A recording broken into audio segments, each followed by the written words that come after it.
ओम अज्ञानतिमिरान्धस्य ज्ञानाञ्जनशलाकया चक्षुरुन्मीलितं येन तस्मै श्रीगुरुवे नमः। श्रीचैतन्यमनोभीष्टं स्थापितं येन भूतले स्वयं रूपकदा मह्यं ददाति स्वपदान्तिकं। वन्देऽहं श्रीगुरुः श्रीयुतपदकमलं श्रीगुरून् वैष्णवाचं श्रीरूपं साग्रजातं सगण रघुनाथान्वितं तं सजीवं साद्वैतं सावधूतं परिजनसहितं कृष्णचैतन्यदेवं श्रीराधाकृष्णपादान् सगण ललिता श्रीविशाखान्विताश्च नारायणं नमस्कृत्यं नरं चैव नरोत्तमं देवीं सरस्वतीं व्यासं ततो जयमुदीरये। शृण्वतां स्वकथा कृष्ण पुण्ये श्रवणकीर्तनं हृदयन्तस्तु ये भद्राणि विधुनोति सुरसतां नष्टप्रायेषु भद्रेषु नित्यं भागवत सेवया भगवती उत्तम श्लोके भक्तिर्भवति नैष्टिकी तदा रजस्तमो भाव काम लोभादय चेत एतेन निरावृतं स्थित सत्ये प्रसिद्धति एवं प्रसन्न मनसो भगवत भक्ति योगतः भगवत तत्व विज्ञान मुक्त संगस्य जायते विद्यन्ते हृदय ग्रंथि छिद्यन्ते सर्व संशयं क्षीयन्ते चास्य कर्माणि दृष्ट्वा वापनिश्रे मुखं करोति वाचालं पंगुं लंघयते गिरिं यत्कृपातं हम वन्दे परमानंद माधवम् प्रहलाद नारद पराशर पुंडरीकम व्यासम अमरीश सुसुक सौनक विस्मदालभ्याम रुक्मांग अर्जुन वशिष्ठम विभीषणादीनम पुण्यानि नामानि परम भागवत स्मरामि जन्माद्यस्य यतः अन्यतो विज्ञेश्वरात् तेने ब्रह्म हृदय आदिकवये मुह्यन्ति सूर्यो तेजो वारिमिदा यथा विन्मयो यत्रं त्रिसर्गं सां धाम्ना स्वेन सदा निरस्तुकं सत्यं परं धीमहि धर्म प्रोजितो कैटप्पो अनत्रो परमो निर्मत्सराणां सतां वेद्यं वास्तुमत्र वस्तु शिवदं तापत्रय उन्मूलनम् श्रीमद्भागवतं महामुनि कृतं किमवापरेरीश्वरं संघो अवरुध्यति सुतक्षणात् निगम कल्पतरुगलितं फलं सुखभाद्रसंयुतं पिबत भागवतं रसमालयं मुहुर्को रसिका भूमिभावुकः कृष्णनारायणं वन्दे कृष्णं वन्दे वृषप्रियं कृष्णद्वैपायनं वन्दे कृष्णं वन्दे प्रदासुतं सच्चिदानन्दरूपाय विस्तुतत्वहेतवे तापत्रय विनाशाय श्रीकृष्णाय नमः। संसार सागरे मग्नं दीनं वा करुणानिधि कर्मग्राहकृताङ्गं मा बुद्ध भवाड्वात् श्रीमद्भागवतम् आख्यानं प्रत्यक्षं कृष्णेभिः स्वीकृत्य अनाथं मुक्तर्थो भवसागरे मनोरथो मदीयं सततं सर्वदा ते निर्वज्ञेनैव कर्तव्यं दातुं तं केशवम् रूपं प्रबोधज्ञं सर्वशास्त्रं विशारदम् एतत् कथा प्रकाशेन मद्ज्ञानाविनाशय भवे भवे यथा भक्ति पादयोस्तम जायते तथा कुरुष्व देवस्य नाथस्तु नो प्रभु नाम संकीर्तनं यस्य सर्वपापप्रणाशनं प्रणामो दुःखशमनं तं नमामि हरिपरम् आराध्यो भगवान् ब्रजेशु तन्यो तद्धाम वृन्दावनं रम्या काचिदुपासना व्रजवधू वर्गीण या कल्पिता श्रीमद्भागवतं प्रमाण अमलं प्रेमो कुमार्थो महान् श्री चैतन्य महाप्रभु मदमिदं तत्रादरो नापरः कृष्णाय वासुदेवाय हरे परमात्मने प्रणत क्लेशनाशाय गोविंदाय नमो नमः। हे कृष्ण करुणा सिंधु दीनबंधु जगत्पते गोपेश गोपिका कांत राधा कांत नमस्ते कांचन गौरांगे श्री राधे वृंदावनेश्वरी कृष्णानुसुते देवी प्रणमामि हरिप्रिये वाञ्छाकल्पतरुभ्यश्च कृपासिन्धुभ्यो च पतितानां पावनेभ्यो वैष्णवेभ्यो नमो नमः। जय श्री कृष्ण चैतन्य प्रभु नित्यानंद श्री अद्वैत गदाधर श्रीवासादि श्री गौर भक्तवृंद हरे कृष्णा कृष्ण कृष्णा हरे हरे हरे राम राम राम हरे हरे। इसमें आज हम लोग को श्रीमद् भागवतम से अध्याय 5 के बारे में सुनना है, जिसमें नारद द्वारा व्यास देव को श्रीमद् भागवतम के विषय में आदेश। नारद जी अपने प्रिय शिष्य व्यास देव को श्रीमद् भागवतम के विषय में आदेश देते हैं। इसके बारे में हम लोग कथा का श्रवण करेंगे श्रीमद् भागवतम फर्स्ट कैंटो से। तो हमने बताया था कथा में कि जो है व्यास देव ने चारों वेदों की रचना कर दी और महाभारत जैसे विशेष ग्रंथ को लिख दिया। उसके बाद भी उनके हृदय में संतोष, सेटिस्फेक्शन नहीं मिला, संतुष्टि नहीं मिली। तो जब संतुष्टि नहीं मिली तो वो सेटिस्फेक्शन नहीं मिलता है, तब तक सिद्धि प्राप्त नहीं होती। जब तक व्यक्ति सेटिस्फाई ना हो जाए अपनी सेवा से, तब तक उसको सिद्धि प्राप्त नहीं होती है। तो व्यास देव ने चारों वेदों को लिख दिया, महाभारत लिख दिया, उपनिषदों को लिख दिया, उसके बाद भी उनके हृदय में सेटिस्फेक्शन नहीं मिला। होते श्री व्यास देव जिस असंतोष का अनुभव कर रहे थे, वह बात उनके गुरुदेव नारद मुनि की कृपा से उनके हृदय में प्रकट हो गई कि किस कारण से वो असंतुष्ट थे। ये गुरुदेव, उनके जो नारद मुनि गुरुदेव हैं, उनकी कृपा से उनके हृदय में प्रकट हो गया। जब व्यास देव अपने दोषों के विषय में पश्चाताप कर रहे थे, उसी समय सरस्वती नदी के तट पर स्थित कृष्ण द्वैपायन व्यास की कुटिया में उनके गुरु नारद मुनि पधारते हैं।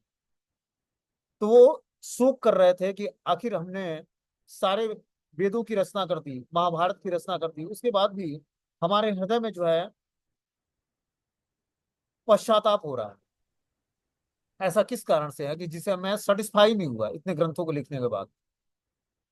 उसी समय उनके गुरुदेव जो है नारद मुनि कृष्ण द्वैपायन व्यास की कुटिया में पधारते हैं। नारद के आगमन पर उनके सम्मान के में व्यास देव खड़े हो जाते हैं। क्योंकि नारद जी गुरु शिष्य परंपरा के दूसरे नंबर के आचार्य हैं। पहले नंबर के आचार्य ब्रह्मा जी हैं, जो साक्षात भगवान कृष्ण से ज्ञान प्राप्त करते हैं, और वही ज्ञान जो है नारद मुनि को प्रदान करते हैं। तो दूसरे आचार्य अपनी परंपरा में जो है नारद मुनि है। अतः व्यास देव ने उनको सम्मान प्रदान किया ब्रह्मा जी की तरह। जिस तरह ब्रह्मा जी को व्यास देव सम्मान प्रदान करते, उसी तरह नारद मुनि दूसरे आचार्य हैं अपने परंपरा के। तो व्यास देव ने नारद मुनि को यथा योग्य सम्मान प्रदान किया। फिर उनको आसनी प्रदान किया। उनके आते ही वो खड़े हो गए, उनको प्रणाम किया, प्रणाम करके उनको आसनी प्रदान किया बैठने के लिए। और फिर जाकर जो है नारद मुनि व्यास देव की कुटिया में, जो सरस्वती नदी के किनारे था, बैठते हैं। अब इस पर सूता उवाच, सूत गोस्वामी क्या बोलते हैं। अथम तम सुखम आसीनम उपासीनम प्रेक्षवा देवर्षि प्राह विप्रसि वीणा प्राणी समय निमः। सूत गोस्वामी ने कहा, इस तरह देवर्षि नारद सुख पूर्वक बैठ गए और मानो मुस्कुराते हुए ब्रह्म ऋषि व्यास देव को संबोधित करते हैं। अब नारद मुनि आसनी पर बैठ जाते हैं, जो उनको उनके शिष्य व्यास देव ने उनको प्रदान किया था। उसके बाद क्या करते हैं, वो व्यास देव को देखकर मुस्कुराने लगते हैं। पहले आसनी पर सुखपूर्वक बैठ जाते हैं, और व्यास देव को देखकर, जो ब्रह्म ऋषि हैं व्यास देव को देखकर मुस्कुराते हैं नारद।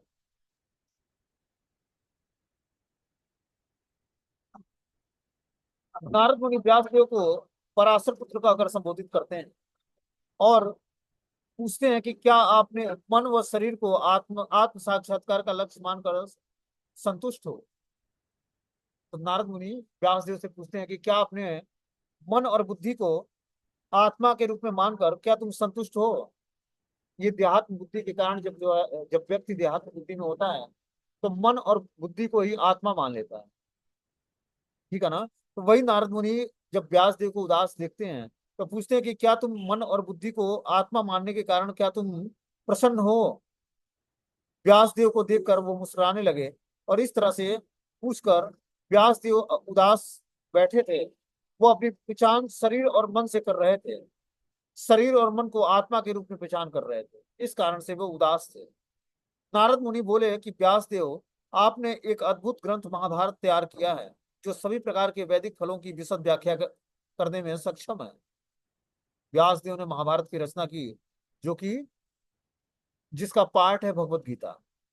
महाभारत विस्तार में है, उसका कुछ पार्ट भगवत गीता है।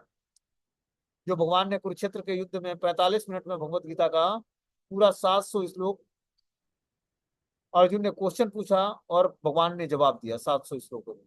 और कुछ श्लोक जो है धृतराष्ट्र, और कुछ जो है संजय श्लोक बोलते हैं। इस तरह से चार पात्रों के द्वारा भगवत गीता बोली गई। धृतराष्ट्र, संजय, अर्जुन और भगवान कृष्ण, ये चारों पात्र जो हैं मिलकर 700 श्लोकों की रचना होती है, जो श्रीमद् भागवतम भगवत गीता में। तो भगवत गीता जो है महाभारत का ही पार्ट है। जब महाभारत का युद्ध हुआ, उसी समय भगवान ने कुरुक्षेत्र में ये भगवत गीता का ज्ञान प्रदान किया था। 45 मिनट में 700 श्लोक पूरे हो गए थे, और अर्जुन, धृतराष्ट्र और संजय सब समझ भी गए थे कि भगवान क्या उपदेश देना चाह रहे हैं। बोलते हैं कि आपने वेदांत सूत्र और ब्रह्म सूत्र की व्याख्या, निर्गुण ब्रह्म की पूर्ण चर्चा भी करी है। वेदांत सूत्र और ब्रह्म सूत्र में निर्गुण ब्रह्म की पूर्ण चर्चा की है। निर्गुण निर्गुण ब्रह्म क्या होता है, जो निराकारवादी होते हैं, जो निराकारवादी भगवान के स्वरूप को नहीं मानते हैं, उनका भी जो है पूर्ण चर्चा ब्रह्मा जी ने वेद व्यास ने ब्रह्म सूत्र और वेदांत सूत्र में किया है। यह वेदांत सूत्र में निर्गुण ब्रह्म की व्याख्या बहुत ही सम्माननीय दर्शन है। भगवान का एक निर्गुण स्वरूप है। तो वेदांत दर्शन में ब्रह्मा जी ने व्यास देव ने बहुत ही विस्तार से इसका गुणगान किया है, निर्गुण ब्रह्म का। व्यास देव अपने गुरु नारद मुनि से बोलते हैं कि आपने जो बोला है वह बिल्कुल सही है।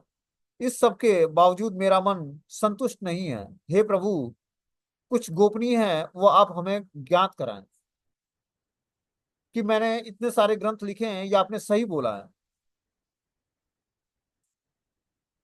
लेकिन मेरा मन उसके बाद भी सेटिस्फाई नहीं है।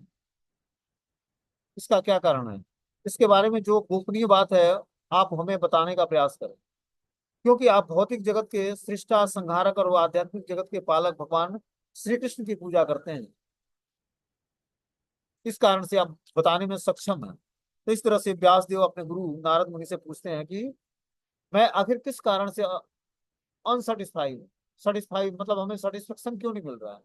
हमने महाभारत जैसे और वेदों जैसे ग्रंथों को लिखा है, उसके बाद भी हृदय में संतुष्टि नहीं मिल रही है।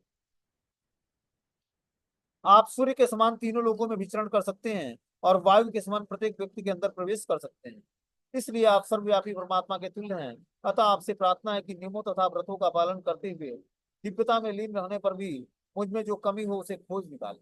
व्यास देव अपने गुरु नारद मुनि से प्रार्थना करते हैं कि हे प्रभु, आप तीनों लोकों में सूर्य के समान विचरण करते हैं। जिस तरह शून्य अपने प्रकाश से तीनों लोगों को प्रकाशित करता है, उसी तरह नारद मुनि तीनों लोकों में भ्रमण करके और अपने प्रकाश से सबको आध्यात्मिक ज्ञान और आध्यात्मिक शक्ति प्रदान करें। इसलिए आप सर्वव्यापी परमात्मा के तुल्य हैं। नारद मुनि को व्यास देव क्या बोलते हैं कि आप एक सर्वव्यापी परमात्मा के तुल्य हैं, जो सूर्य के समान तीनों लोकों में विचरण करते हैं। अतः आपसे प्रार्थना है कि नियमों तथा व्रतों का पालन करते हुए दिव्यता में लीन रहने पर भी मुझ में जो कमी है उसे खोज खोज कर बताएं। कि आप नियमों तथा व्रतों का पालन करते और दिव्य अवस्था में लीन रहते हैं, तो आप मुझे जो हमारे अंदर कमी है उसको बताने का प्रयास करें। इस तरह से व्यास देव नारद मुनि से बोलते हैं। अब नारद मुनि बोलना शुरू करते हैं। क्या बोलते हैं? भवतानुदितम प्रायम यशो भगवतो अमलम येने वासो न तुष्येतम मन्ये तदर्शनम खिलम। श्री नारद ने कहा, वास्तव में तुमने भगवान की अलौकिक तथा निर्मल महिमा का प्रसार नहीं किया है। जो दर्शन परमेश्वर की दिव्य इंद्रियों को तुष्ट नहीं करता है वो व्यर्थ समझा जाता है। तो जो सिद्धांत भगवान की महिमा का गुणगान नहीं करता है वो सिद्धांत व्यर्थ का सिद्धांत माना जाता है। ये नारद मुनि का कहना है। बोलते हैं नारद मुनि, वास्तव में हे व्यास, तुमने भगवान की अलौकिक और निर्मल महिमा का प्रसार नहीं किया कहीं। जो भगवान की शुद्ध भक्ति है उसका कहीं वर्णन नहीं किया है। जो दर्शन परमेश्वर की दिव्य इंद्रियों को तुष्ट नहीं करता है वह व्यर्थ का दर्शन कहलाता है। जो दर्शन या सिद्धांत भगवान की इंद्रियों को संतुष्ट नहीं करता है वो दर्शन व्यर्थ का दर्शन है। परमात्मा के साथ व्यक्तिगत जीव का वैधानिक संबंध उस शाश्वत स्वामी के नित्य दास का होना चाहिए। हमारा भगवान से एक यूनिक संबंध है कि भगवान हमारे इष्ट आराध्य प्राणेश्वर हैं और हम उनके नित्य दास हैं। ये संबंध जागृत होता है जब व्यक्ति तीव्र भगवान की भक्ति करता है, तब वो जान पाता है कि मैं भगवान का नित्य दास हूं और भगवान की दासता स्वीकार करता है।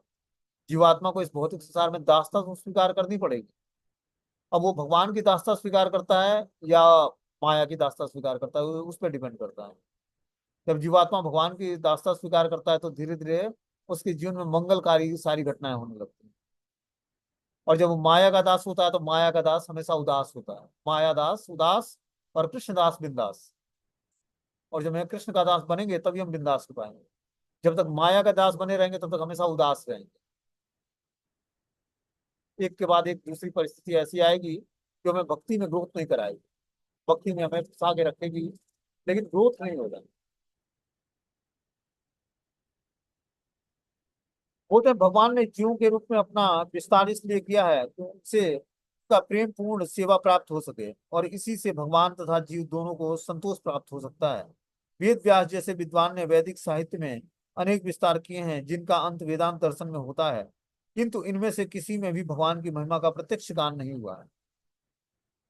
तो बता रहे हैं यहाँ पर कि जो है व्यास देव ने भगवान तथा जीव दोनों को संतोष प्राप्त प्राप्त है। व्यास देव ने विद्वान ने वैदिक साहित्य के अनेक विस्तार किए हैं जिसका अंत वेदांत दर्शन में होता है। तो व्यास देव ने वेदांत दर्शन पर बहुत सारी टीकाएं और कमेंट्रियां लिखी हैं, किंतु इसमें भी कहीं भी भगवान की महिमा का प्रत्यक्ष गान नहीं किया है।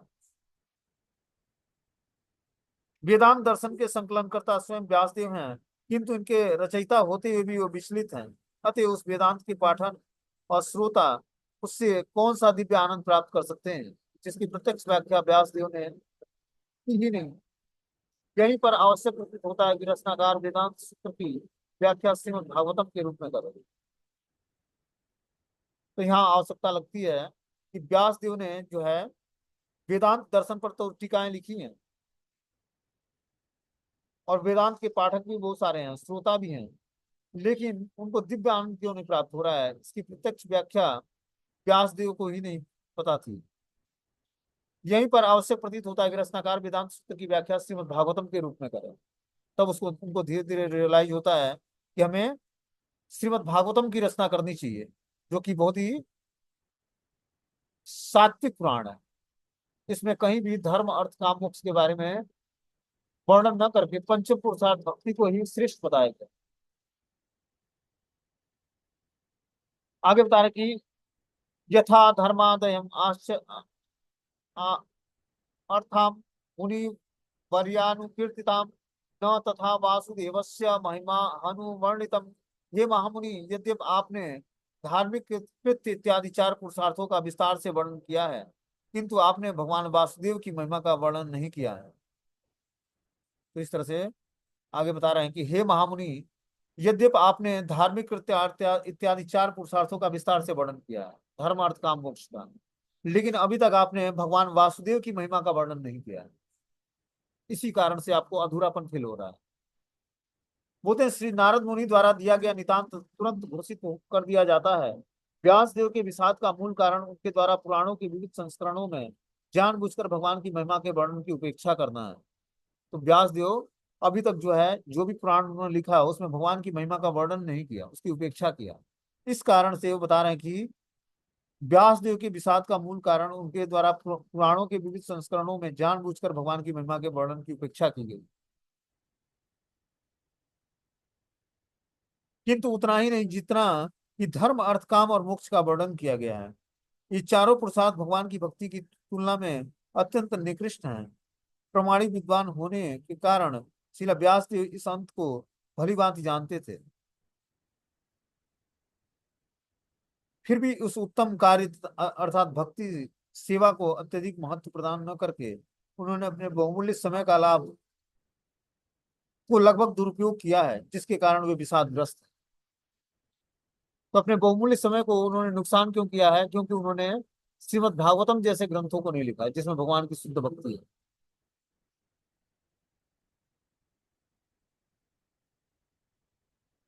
बोलते हैं, एक मिनट थोड़ा सा।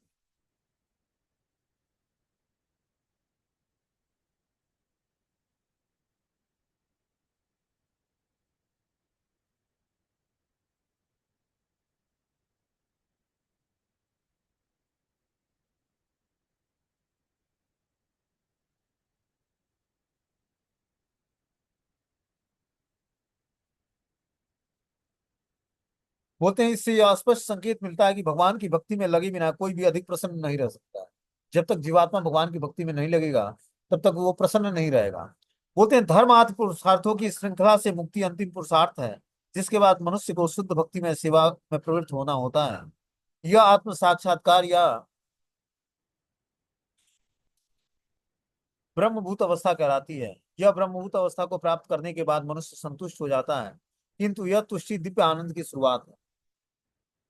तो जब जीवात्मा भगवान की भक्ति करता है, ठीक है ना, तो उसको धर्म अर्थ काम मोक्ष से ऊपर उठकर पंचम पुरुषार्थ भगवान की प्रेमा भक्ति को स्वीकार करता है। ठीक है ना। जो अभी तक व्यास देव ने जो ग्रंथ लिखे हैं, महाभारत या फिर जो है चारों वेद, उसमें धर्म अर्थ काम मोक्ष को रेगुलेट कैसे करना है इसके बारे में बताएंगे। अब जब हम धर्म अर्थ काम मोक्ष को रेगुलेट कैसे करता है और राधा कृष्ण की आराधना कैसे करती है, इसके बारे में जब हम जानते हैं, तो ये राधा कृष्ण की प्रेममय सेवा, भक्तिमय सेवा जो है पंचम पुरुषार्थ कहलाता है। यह आत्म साक्षात्कार या ब्रह्मभूत अवस्था कहलाती है। जब हम राधा कृष्ण का अपने जीवन में प्रेजेंस देख पाते हैं, इसका मतलब हम ब्रह्मभूत अवस्था को प्राप्त कर रहे हैं। जब तक ये अवस्था प्राप्त नहीं होती है, तब तक मनुष्य संतुष्ट नहीं हो सकता है। किंतु यह तुष्टि दिव्य आनंद की शुरुआत है। जब जीवात्मा ब्रह्मभूत अवस्था को प्राप्त कर लेता है, तब वो धीरे धीरे तुष्ट हो जाता है, और यही जो है तुष्टि दिव्य आनंद का रूप धारण कर लेती है। मनुष्य को इस सापेक्ष संसार में निरपेक्ष और समता प्राप्त करके प्रगति करनी चाहिए। इस समदर्शी अवस्था को पार करके वो भगवान की दिव्य प्रेम और भक्ति में स्थिर हो जाता है। भगवत गीता में भगवान का यही आदेश है कि जब जीवात्मा सापेक्ष संसार में निरपेक्षता बरतते हुए समता प्राप्त करके प्रगति करता है। वो क्या करता है, निरपेक्ष होता है इस भौतिक संसार से, और क्या करता है, समता, समता मतलब संभाव की स्थिति को प्राप्त कर लेना। इस तरह से संभाव की स्थिति प्राप्त करके वो आध्यात्मिक जीवन में प्रोग्रेस प्रोग्रेस करता है। समदर्शी अवस्था को प्राप्त करके वो भगवान की दिव्य प्रेमा भक्ति में स्थिर हो जाता है। भगवत गीता में भगवान का यही आदेश है। बोलते हैं जो वाणी संपूर्ण ब्रह्मांड के वायुमंडल को परिशुद्ध करने वाले भगवान की महिमा का वर्णन नहीं करती है, उसे साधु पुरुष कौम के स्थान के समान मानते हैं। कि जो वाणी जो है भगवान के गुणगान नहीं करती है, वो वाणी क्या है, साधु पुरुष कौ के स्थान के समान मानते हैं। क्योंकि परमहंस पुरुष दिव्य लोक के वासी होते हैं, अतः उन्हें ऐसे स्थान में कोई आनंद नहीं मिलता है। कैसे स्थान में, जहाँ भगवान का गुणगान ना हो। जो परमहंस अवस्था को प्राप्त हैं, बड़े बड़े मुनि, वो क्या करते हैं, भगवान के नाम रूप गुण लीलाओं के चिंतन में हमेशा तल्लीन रहते हैं। आगे बता रहे हैं, चूंकि परमहंस पुरुष दिव्य लोक के वासी होते हैं, अतः उन्हें ऐसे स्थान में कोई आनंद नहीं मिलता है। बोलते हैं, कौवे या हंस अपनी भिन्न भिन्न मानसिक प्रवृत्तियों के कारण एक से नहीं होते हैं। सकाम कर्मी या रजोगुणी व्यक्ति की तुलना कौओं से की गई है, और परमहंस साधु पुरुषों की तुलना हंसों से की गई है। कौओं को कूड़ा करकट फेंका जाने वाला स्थान प्रिय होता है, जिस जिस प्रकार की कामी सकाम कर्मियों को सुंदरी तथा स्थूल इंद्रियों इंद्रिय तृप्ति के स्थान पर प्रिय लगता है। हंसों को वे स्थान प्रिय नहीं लगते जहाँ कौवे गांव गांव करके और मिल मिलाप करने के लिए एकत्र होते हैं। वह इसके बजाय प्राकृतिक छटा वाले स्थानों में देखे जाते हैं, जहाँ निर्मल जल का आगार होता है, और जिससे प्राकृतिक सौंदर्यों में नाना रंग के कमलों के नाल सुशोभित रहते हैं। इस प्रकार के पक्षियों में यही अंतर है। बोलते हैं, जो व्यक्ति परमहंस अवस्था को प्राप्त कर लेता है, वो क्या करता है, परमहंस अवस्था की तुलना जो है हंसों से की गई है। हंस जो होता है वो क्या करता है, जिस दूध में जल मिश्रित होता है, उस जल मिश्रित दूध से दूध को पी लेता है और जल छोड़ देता है। ये हंस की क्वालिटी होती है। ठीक है ना। तो जो इस परमहंस अवस्था को प्राप्त हैं, वो कभी कौओं के जैसे कूड़ा करकट फेंके जाने वाले स्थानों को उनको प्रिय नहीं होता है। बस वो उसी स्थान पर जहां पर भगवान के नाम रूप गुण लीलाओं की चर्चा होती है, वहीं पर वो वास करना चाहते हैं हर समय। बोलते हैं, जिस प्रकार की कामी सकाम कर्मियों को सूरा सुंदरी और स्थूल इंद्रिय तृप्ति के स्थान प्रिय लगते हैं, हंसों को वो स्थान प्रिय नहीं लगता है। तो जो सकाम कर्मी व्यक्ति होता है, उसको जो है सुरा मतलब शराब, सुंदरी मतलब सुंदर स्त्री, और स्थूल इंद्रिय तृप्ति के लिए प्रिय लगने लगते हैं। हंसों को वे स्थान प्रिय नहीं होता है जहाँ कौवे काव काव करते हैं और मिल मिलाप करने के लिए एकत्र होते हैं। वे इसके बजाय प्राकृतिक छटा वाले स्थानों में देखे जाते हैं, जहाँ निर्मल जल का आगार है, जिससे प्राकृतिक सौंदर्य के में नाना प्रकार के कमलों के नाल सुशोभित रहते हैं। तो जो परमहंस अवस्था को प्राप्त महात्मा होता है, वो क्या करता है, वो इंद्रिय तृप्ति के कार्यों से अपने को हमेशा दूर रखता है और भगवान की भक्ति में स्थिर होता है। आगे इसमें बता रहे हैं कि सामाजिक, साहित्यिक, जन विज्ञानी, सांसारिक, कवि, मीमांसा और राजनीतिज्ञ जो इंद्रिय सुख की भौतिक प्रकृति में पूर्ण रूप से लीन होते हैं, सभी माया के हाथ की कठपुतली हैं। बोलते हैं कि जो सामाजिक साहित्यिक ज्ञान या विज्ञान या संसार के में कविता, मीमांसा, राजनीतिज्ञ, इस चीजों को साथ जो है इंद्रिय भोग करता है, इंद्रिय सुख की भौतिक प्रगति के प्रति लीन रहता है, तो सभी माया के हाथों की कठपुतली है। बोलते हैं कि जो आज देखते हैं हम, जो है भौतिक संसार में जो है साहित्यिक, जन विज्ञानी, सांसारिक, कवि, मीमांसक और राजनीतिक अलग अलग तरीके से इंद्रिय सुख की के लिए प्रगति करते हैं भौतिक संसार में, और वो सब जो है माया के द्वारा बद्ध हो जाते हैं। जब इस भौतिक संसार में व्यक्ति भगवान की भक्ति से विमुख होकर आनंद प्राप्त करना चाहता है, तब वो बद्ध अवस्था में होता है।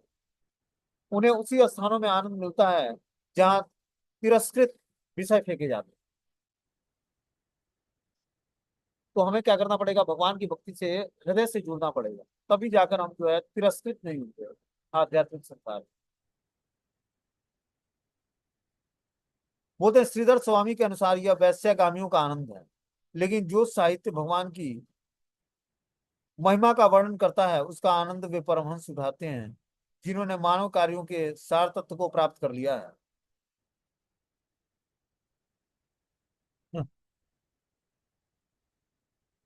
बोलते हैं जो साहित्य भगवान की महिमा का वर्णन करता है जैसे गीता और भागवतम है, वो आनंद परमहंस लोग उससे उठाते हैं। जो श्रीमद् भागवतम है और भगवत गीता है, इस ग्रंथों को पढ़कर जो परमहंस अवस्था को प्राप्त महात्मा है वो आनंद लेता है जिन्होंने मानव कार्यों के सार तत्व को प्राप्त कर लिया है, जिन्होंने मानव जीवन के जो वास्तविक सार है कि भगवान की भक्ति उसको उन्होंने प्राप्त कर लिया।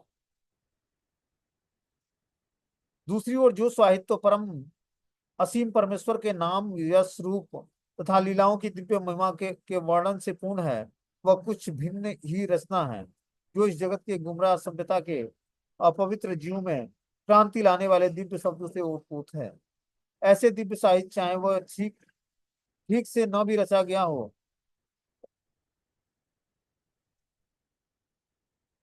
ऐसे पवित्र मनुष्य द्वारा सुना गाया स्वीकार किया जाता है तो जो नितांत निष्कपट होता है।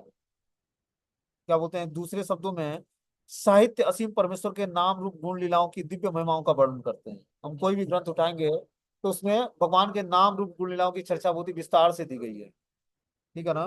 खासकर जो सात्विक पुराण है, सब पुराणों में तो नहीं लेकिन जो सात्विक पुराण है जैसे श्रीमद् भागवतम, पद्म पुराण, इन सबों में भगवान की शुद्ध भक्ति के बारे में वर्णन किया गया है।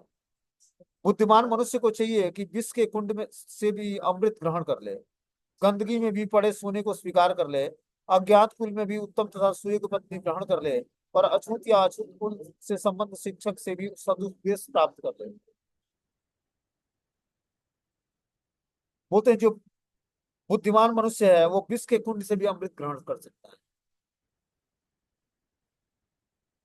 गंदगी में पड़े सोने को भी स्वीकार कर सकता है कि गंदगी हो उसी में सोना पड़ा हो, तो जो बुद्धिमान व्यक्ति होगा सोने को उठाएगा, धोएगा, फिर उसको बेच देगा।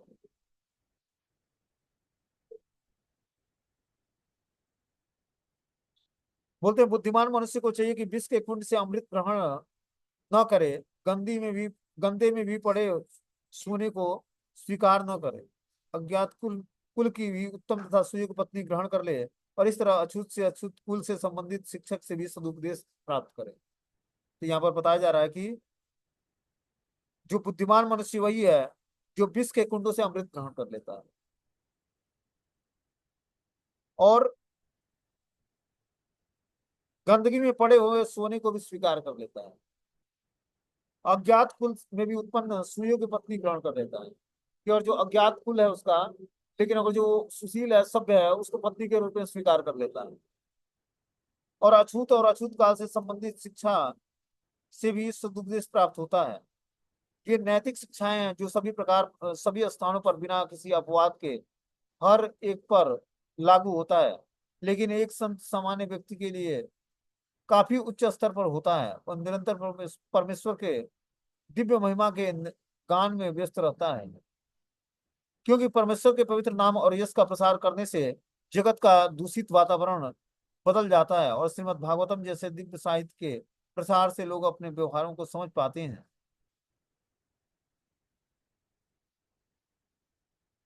क्योंकि परमेश्वर के पवित्र नाम और यश का प्रसार करते से जगत का दूषित वातावरण बदल सकता है और श्रीमद् भागवतम जैसे दिव्य साहित्य के प्रसार से लोग अपने व्यवहारों को समझ सकते हैं।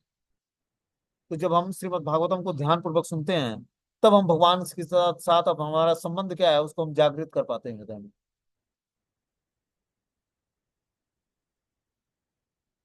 बोलते हैं श्रीमद् भागवतम जैसा दिव्य साहित्य के प्रसार से लोग अपने व्यवहारों में समझदारी लाते हैं, और जो किसी को अपने व्यवहार में समझदारी लानी है तो क्या करना पड़ेगा, ब्रह्म मुहूर्त में उठकर भगवान के नाम का जप करना पड़ेगा, स्नान करके।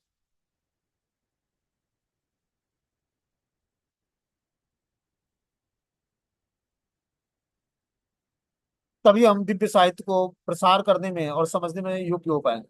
श्रीमद् भागवतम के इस श्लोक की व्याख्या करते हुए हमारे समक्ष संकट उत्पन्न हो गया है।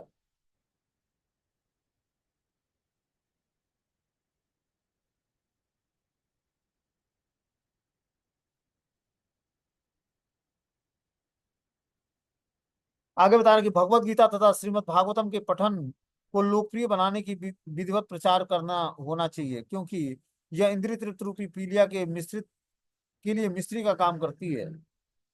जब लोग इस साहित्य के प्रति रुचि उत्पन्न कर लेते हैं तो साहित्य वो अन्य साहित्य जो समाज में विष फैला हुआ है स्वतः ही समाप्त हो जाते हैं। अतः हमारा विश्वास है कि मानव समाज का प्रत्येक व्यक्ति श्रीमद् भगवत गीता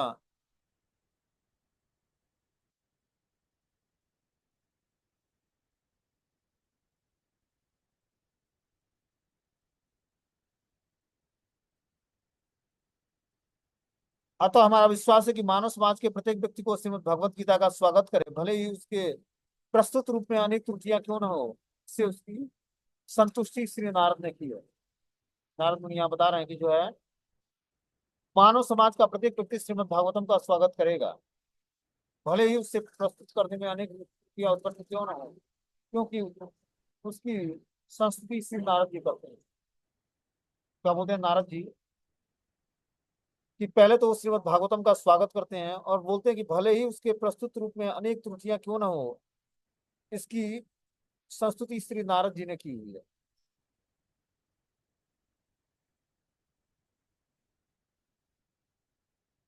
आगे बता रहे कि आत्म साक्षात्कार का ज्ञान समस्त भौतिक आसक्तियों से रहित होने पर भी शोभा नहीं देता है, यदि वह अच्युत भगवान के भाव से शून्य हो।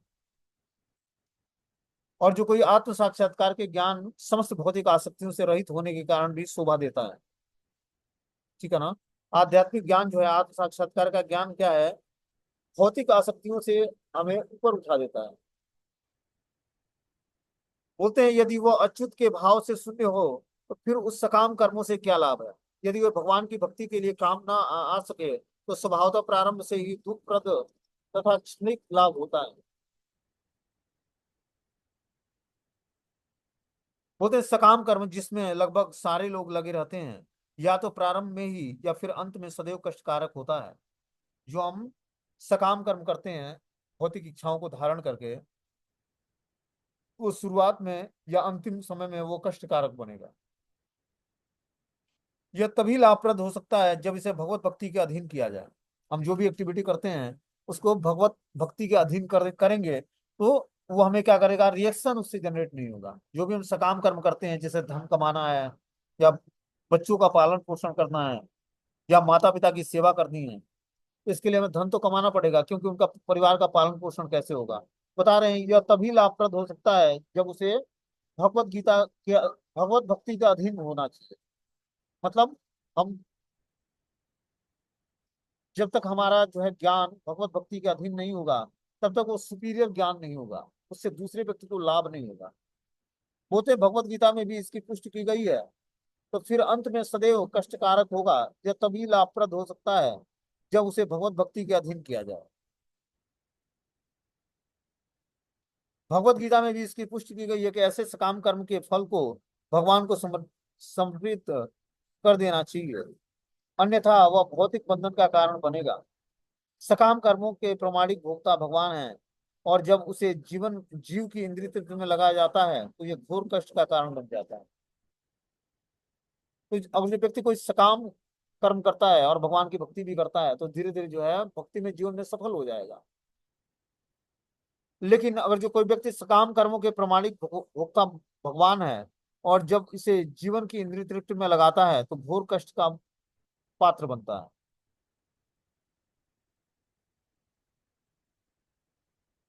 अब आगे बता रहे कि हे व्यासदेव, तुम्हारी दृष्टि से सभी तरह से तुम्हारी दृष्टि सभी तरह से पूर्ण है, तुम्हारी उत्तम ख्याति निष्कलुषित है। तुम अपने व्रत में दृढ़ हो और सत्य में स्थिर हो।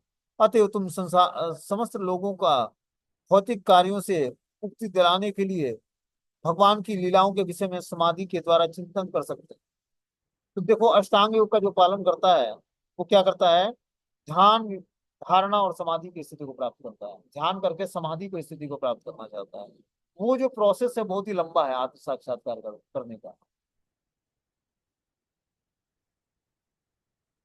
लेकिन जो श्रीमद् भागवतम में जो ज्ञान प्रदान किया गया है वो हमें भौतिक बंधन से तुरंत मुक्ति दिलाने वाला है और भगवान की लीलाओं के विषय में बताने वाला है, जिससे हम समाधि के द्वारा चिंतन कर सकें। भगवान श्री कृष्ण का चिंतन हो सके। इसीलिए ये श्रीमद् भागवतम की रचना व्यास देव ने की अपने गुरु नारद मुनि के आदेश से।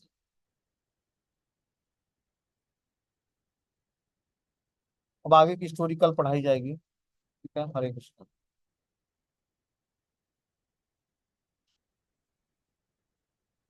कोई क्वेश्चन है तो आप लोग पूछ सकते हो अभी।